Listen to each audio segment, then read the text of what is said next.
Nasleduje krátka ukážka výstupného modulu z aplikácie ECOS publikovanie na web. Publikujú sa prijaté faktúry a vydané objednávky. Výsledok vidíme na obrazovke, kde je možné vybrať, či chceme zobraziť objednávky alebo faktúry.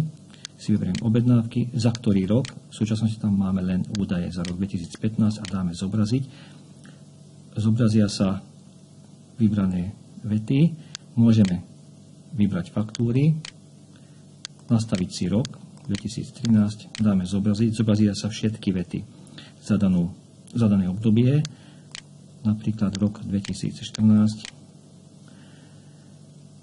Uvádza sa číslo faktúry, dodávateľ, sídlo dodávateľa, jeho IČO, popis fakturovaného plnenia, hodnota, v tomto prípade je to z DPH, dátum, kedy bola faktúra doručená, prípadne číslo zmluvy a číslo objednávky, pokiaľ sa na faktúre uvádzajú.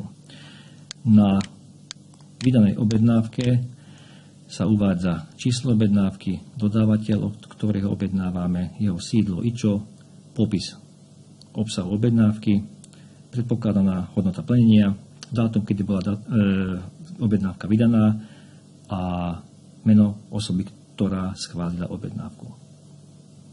Ďakujem.